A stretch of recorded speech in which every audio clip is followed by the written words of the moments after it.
I think it's entrepreneurship that drew me everywhere. As and when there is a leverage, you should actually pick that and then build something on top of it. If you're not physically and mentally fit, you're not fit for entrepreneurship. So having a right co-founder, having a right team is more than enough.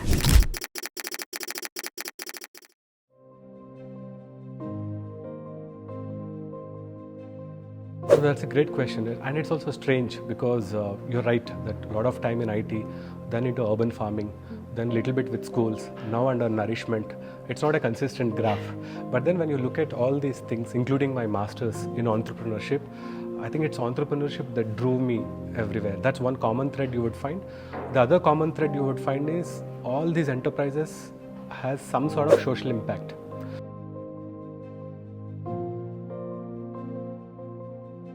I would actually advise to not to take my career path as an example because it's very difficult.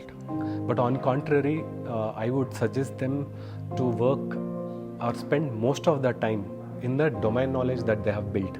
My strong advice would be to stick to their strengths because as such entrepreneurship is very difficult.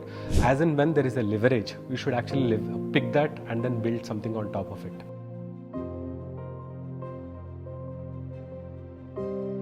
Without a healthy mind, without a healthy body, it's impossible to do anything. And especially when you're talking in the context of entrepreneurship, where everything is at stake, it just means that you have to be much healthier than people in other professions.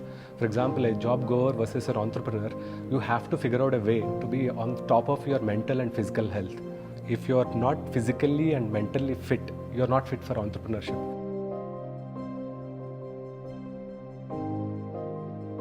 I think COVID was that aha moment because post that, not just our sales went high, but everyone started talking about what kind of food I should eat, what kind of food I should not eat.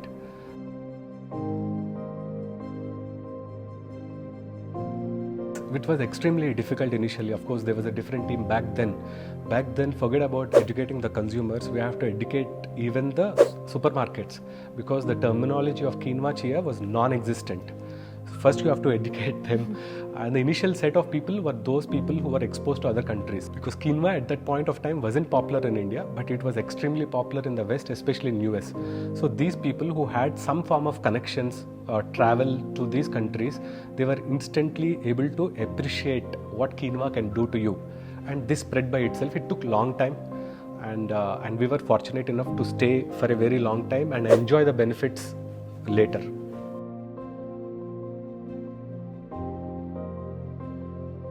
And I was just speaking today, one single ingredient that is extremely important for make or breaking a startup is your team, especially if you have co-founders. And if you have co-founders who has shared vision, and it takes you a long way. You can withstand a lot of hurdles. You can, obviously, entrepreneurship is you have one challenge after another. It's all about how you overcome them.